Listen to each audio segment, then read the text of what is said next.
ఈరోజు మనం చుక్కకూర పప్పు చేసుకుందాం. ముందుగా నేను కందిపప్పు కడిగి పెట్టాను. చుక్కకూర కూడా కట్ చేసి పెట్టాను. ఈ చుక్కకూర మనము కడిగిన పప్పులా వేసేసుకుందాం. టమాటాలు కూడా ఇలా కట్ చేసి పప్పులా వేసుకుందాం. ఒక ఉల్లిపాయ కూడా కట్ చేసి పెట్టుకుందాం. ఇవన్నీ వేస్తే ఏంటంటే పప్పు చాలా బాగా టేస్ట్గా ఉంటుంది. ఒక 10 గల పచ్చిమిరపకాయలు కూడా ఇట్లా తుంపి వేసుకోవాలి. నేను కడిగేయను, ఇట్లా వేస్తే పప్పులో ఉడికిపోతుంది మంచిగా.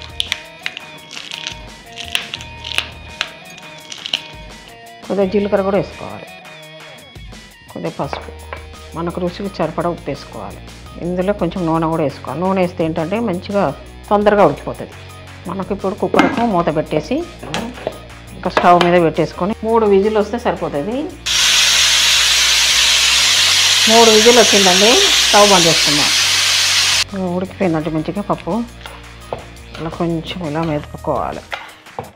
మెత్తగా మెదుపుకొని ఇంకా దీన్ని తాలింపు వేసుకోవడమే. ఇలా మెత్తగా రుబ్బుకున్నాక కొంచెం ఎర్ర కారం వేద్దాం, కారపొడి వేసి ఇట్లా బాగా కలుపుకోవాలి.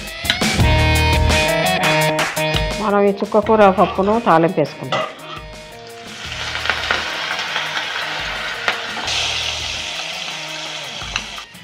ఇంతే, 10 నిమిషాల చుక్కకూర పప్పు రెడీ అయిపోయింది.